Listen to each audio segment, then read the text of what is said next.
is ABC 3340 Morning News at 6. Rise and shine. Good morning, Alabama. Hope your Wednesday is off to a great start so far. If you're waking up, getting ready to head out the door, you need to know about the visibility this morning. We have a lot of fog in the area. Yeah, you may want to leave a little early. Java has your drive times coming up, but let's talk about that fog. Yeah, let's look at the Sky King network, and this kind of tells the whole story. And you can see here the fog. We're looking across University Boulevard there in Tuscaloosa from DCH. This is a view everybody's very familiar with. We show the College of Nursing across the street. It's hard to see. Visibility there in Tuscaloosa down to about a quarter of a mile. It's even worse here in Birmingham. In fact, the visibility has dropped quite a bit, just down to maybe a couple of blocks at best in a few spots. But if you bear with us for a little bit, we're hoping to find out some more information. But to recap, this all started this morning with what we believe at the time was an incident involving a car that they believe was being involved with some break-ins. And if you stay with us for just a moment here, I'm going to take my microphone off and hand it out so we can speak to Chief Smith right now. If y'all can, I'd just like to say that this individual confronted another individual at this home, tried to steal their car. Police officers confronted him, and shots were exchanged between the officer and the individual. At 6:31, we are following breaking news this morning. Right now, crews are on the scene of a house fire. You are taking a live look at that scene. This is at 5 Mile Road in Birmingham, which is near Roebuck Drive. We are told crews were dispatched here around 5:45 this morning. As you can see at that house, heavy smoke still showing. You can see fire crews there on the scene trying to fight this blaze.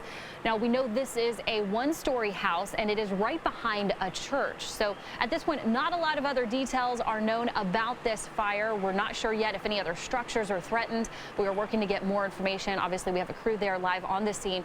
We're going to keep you posted as we learn more. Stephen Quinn reporting live in Hoover with breaking news this morning. Lorna Road, or Old Montgomery Highway, is closed at this hour, and the pictures tell the story behind us here of a water main break that happened overnight. Water right now is literally gushing over the side of the road. This is it, to give you a sense of where we are. This is as the overpass over the Cahaba River. We are told by Hoover firefighters who are on scene a moment ago that this is a large water main. So if you don't have water right now in the area, this is why. Hoover police have shut down the roadway and are waiting for crews to arrive to be able to fix this water main. But I can tell you right now what you are starting to see, Eric, if you can point over here to the trees, give you a sense. It's obviously cold out, as Charles had mentioned, but over here on the left side, the water is pouring onto these trees and they're literally becoming frozen. I say all that to say this roadway is probably going to have the same thing happen to it. You always hear officials say how bridges and overpasses always become frozen. They're one of the first things to do so because they don't have the ground underneath them to keep them warm. So this could be an even larger issue. First you have the water main, and then also this overpass, which could be freezing soon, depending on how cold the temperatures remain throughout the morning. But obviously a big problem here in Hoover. Crews are on the way. We'll update you with more information as it becomes available. Live in Hoover, Stephen Quinn, ABC 3340. Happening right now, Birmingham Waterworks crews are still working to repair a water main break over in Homewood. As Java just told us, now the broken water line discovered Monday night. ABC 3340 Stephen Quinn live from the scene on Valley Avenue. Now, Stephen, are they making any progress repairing it? Progress is being made, Wendell, but the question everyone, of course, wants to know is, A, when is service going to be restored for that water line? And when is the road going to be reopened? And those are things we are being told from Birmingham Waterworks they plan to have done this morning, but as of right now, still not in an exact time frame. So those closures that Javante mentioned a moment ago, still in effect this morning for as far as we know. As you can see, crews still working to repair that area there where it occurred here on Valley Avenue. We're near Homewood Middle School.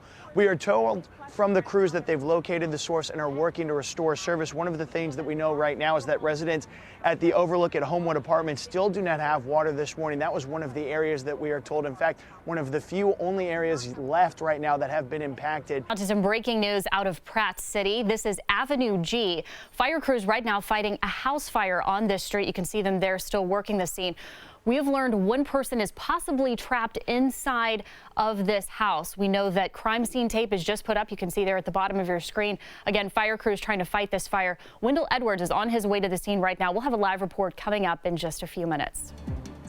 I'm Wendell Ebbers live on the scene in Pratt City. Take a look behind me right now. Firefighters are looking for one person unaccounted for. This was a house fire here in Birmingham in the Pratt City area in the 500 block of Avenue G. Here's what we know. This fire broke out around 4:30, just after 4:30 this morning. It was an initial call of a person trapped. All we know now from an update from the battalion chief here now is they are looking for a person that is unaccounted for. We are working to learn a sex, a name, an identity, and an age. We do know the fire is under control, but at one point you could see flames shooting from the back of the house on top of the roof. Again, right now in Pratt City in the 500 block of Avenue G, one person unaccounted for as firefighters go through this house trying to find them. We do know the fire is under control and they're working to find that missing person. Sarah, back to you. Wendell, we can see the crime scene tape there up behind you. At this point, do we have any idea if this is causing traffic problems in that area this morning? Sarah, I can tell you that Avenue G is shut down, especially in this area too. There are several houses here, a few that are abandoned as well. So that was some of the cause and concern because they did not want this fire spreading to those other vacant homes. It's very dry here, although it is misting right now too. But we can tell you traffic is concerned. If you have to go up and down this street, you're going to be turned around until these firefighters can go through this house and find that one person, as we know right now, that's unaccounted for. Live from ABC 3340, this is Your Voice, Your Vote 2016. Good morning, Alabama. Happy Election Day. I hope your day is off to a great start so far. Thanks for starting your day with us. This is the 58th presidential election in our nation's history. You get to exercise your fundamental right to vote today, and we're going to help you do that. With your traffic coming up, let's start with your forecast now. Well, you know, we've got some rain on the radar, as a matter of fact, right here as we approach 6 o'clock straight up. 6:36 right now. So our local leaders have spent weeks campaigning for the two main candidates. Joining us live this morning from our newsroom, State Representative Wandolyn Gavan. Good morning, State Representative Gavan. Thank you so much for joining us. You have spent the past few days in Florida campaigning with the Hillary Clinton campaign. You just got back. Tell us how that went. Good morning. First of all, thank you all for having me. It was a wonderful experience. Let's talk about Alabama. It is traditionally a red state, but do you think Hillary Clinton did anything to help the Democratic Party here? Well, she is heading the ticket. And one last question, Representative. Now we know there have been reports that the African-American votes thus far with the early turnout has been low. Do you expect that to change on Election Day with the turnout? I think we will see an increase. Let's first talk about our state's current support for the Republican nominee. We have traditionally been a red state, but with Donald Trump at the head of this, is there a swing towards independent and Democratic candidates? And we know, of course, this is a very, very close race coming down to just a few swing states. How do you think this is going to play out this evening? We know that there is more on these ballots than just the two candidates. You've been very vocal about Amendment 14, that decision directly impacting schools in your district. How do you think voters are going to respond to this, and what will the long-term effect be? ABC 3340 Stephen Quinn is live this morning in the city of Hoover with some important information you need to know. Stephen, this is happening pretty soon. Yeah, it's still very quiet out here. Most of the people coming to the Hoover Recreation Center here to exercise, but soon they'll be coming here to vote, as you mentioned, in just about less than an hour. And turnout here in the state of Alabama is expected to be high. In Jefferson County, the state's largest, there have been 9,800 absentee ballots that were issued for this election. To give you an idea of the interest, that's more than what was issued in 2012. Hopefully your Tuesday's off to a great start. Out there on the roads, very quiet. No accidents working right now. We had an earlier one on Interstate 22, but at last check that had been cleared. So good news as you're walking out the door. Here's a look at some of your drive times. If you're leaving Calera headed toward Alabaster, 10 to 15 minutes for you all, clocking in at 70 miles per hour, 459, looking great in both directions. If you're leaving specifically from Liberty Parkway, headed over to 65, about 10 minutes for you all, and 70 miles per hour. More drive times in no more than 10 minutes. Yesterday, a lot of pictures of rain going around, but even after that little bit of rain, it still wasn't enough to defeat Alabama's burn ban, which is still in full effect. Local fire departments continue to get reports of people ignoring the ban. A viewer reached out to ABC 3340 saying they noticed their neighbor burning trash in a receptacle in their backyard. A Subway restaurant on the Alabama A&M campus now closed because of a rat.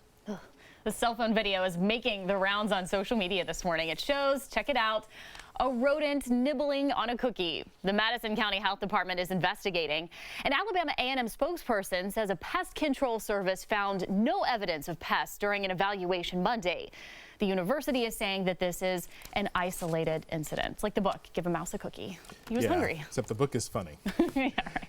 All right, well, check this out. This might look like a Star Wars party, but it's not. It's a wedding. This is a Star Wars wedding. This is an Oregon couple. His name's Chris Huffer. His bride to be is Elena. Too far. But they did it on the right day. They got married on May the 4th. Star Wars Day. May the 4th be with you, right? So they had Obi-Wan, Han Solo, some stormtroopers in their wedding party. Wow. And this is my favorite part. They promised to love each other in good trilogies and bad.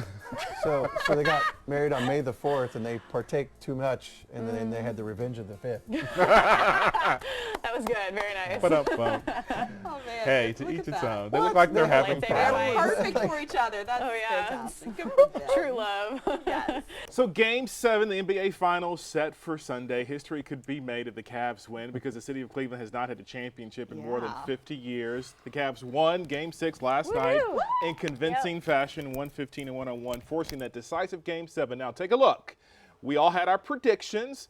So Javante and I said Warriors in 7, and they're playing in California. I know. We were all right. It's going to Game 7. Sarah and Charles is just copying I Sarah. said whatever Sarah said. Like they said, what do you want? I said whatever she wants. So I switched sides. I'm on your side. Well, and I said Team Cavs Warriors. because I said Cavs because I wanted to root for the underdog, and I have to say, game on. Game on. All right. This is a great series. We're loving it. It is. It really And I actually kind of want the Cavs to win. I think I said that when we first You did. I was like, why?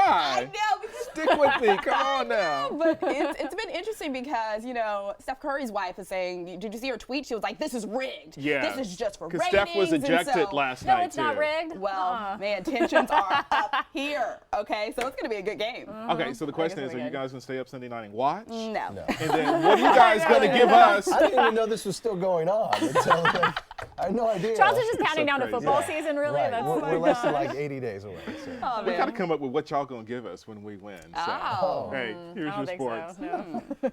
Right now, tensions are high in Baton Rouge following those police shootings of Alton Sterling earlier this month, and now with 3 police officers shot and killed over the weekend. And people in the community say that they are angry and scared about what could be next. Christian Jennings joins us now live from Baton Rouge this morning. And Christian, how is the community coping with this tragedy? Your voice, your vote. The official start of the Republican National Convention gets underway in just a few hours in Cleveland. One big question for Donald Trump and running mate Mike Pence: how will they govern in tough times? Jessica Ralston is on this story for us from the Convention Center in Cleveland. Good morning, Jessica. And good morning to you both from the Quicken Loans Arena here in Cleveland this morning. Updating that breaking news that's been happening all morning while you were sleeping. All flights in and out of the airport in Brussels are canceled. This after 2 explosions there and one at a metro substation. It ripped through part of the city of Brussels, including the airport and the subway station during the morning rush hour. Now at this hour, here's what we know. We know more than 4 dozen people have been injured in this, and at least 28 people have been killed. The explosions happened only days after the prime suspect in the Paris attacks was arrested in Brussels. Right now, the Belgian federal prosecutor says the blasts are terrorist attacks. But the prime minister says at this point it is unclear if they are related to that arrest.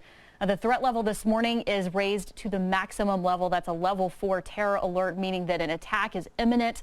This is a very serious situation. At this point, we know that all of the public transportation, the subway system, the airport has all been shut down this morning. You can see here people just been walking. That's the only way they have to get around this morning, is just to be able to walk to get where they need to go. But this is inside the airport. It looks like people have been trying to get out of the airport. People have been trying to get out of the subway this morning as those attacks happened. And we know at this point 28 people, like we said, total have been killed. 13 were killed inside the airport this morning. And at this point, we know that the count is up to 15 killed inside the subway. The subway station is near the European Union headquarters. Rescue crews had to set up a treatment center there in a local pub just to help those who were injured.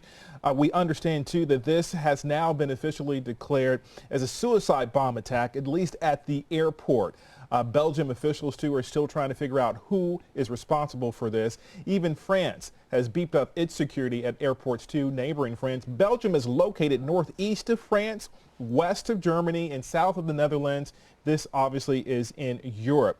We can also tell you that we've been understanding that the flights going into that airport have been diverted and all flights have been canceled going out. Absolutely. And we've been following here on Twitter this morning the Prime Minister of Belgium. He's been tweeting quite a few things. He said that, quote, they attacked us in a cowardly way. He also called this a dark moment for their nation. Yeah, his name is Charles Michel. He's been the Prime Minister there for a few years. He also says that, quote, what we feared has happened. We were hit hard by blind attacks. Again, with his quote, he says, we know there are many dead and many injured. It's just in the heart of that subway area, too, was in the heart of the city, right in Morning Rush Subway and at the airport are stuck because there is no transportation system anymore to get to and from. So we see many people walking, just trying to find a place to shelter in place until they figure out exactly what's going on. And we've been watching some of the interviews this morning with some of these passengers, and they were just talking about they're just completely frightened this morning, not sure what was going on, heard the blast happened, just a very chaotic situation there this morning, as you can imagine, to be inside of an airport and not really know what's going on, or you know, just seeing people rush out. So again, just a very timid situation this morning with the numbers still coming in. So what does this mean for us here at home? Well, these attacks come as ISIS urges supporters to attack in any way, not just on a large scale, but like one similar to the Paris attacks back in November. So this has really changed a lot of international flights this morning. We wanted to find out what that meant here in Birmingham. So we've sent Stephen Quinn out to the airport this morning. Stephen, what have you learned about this?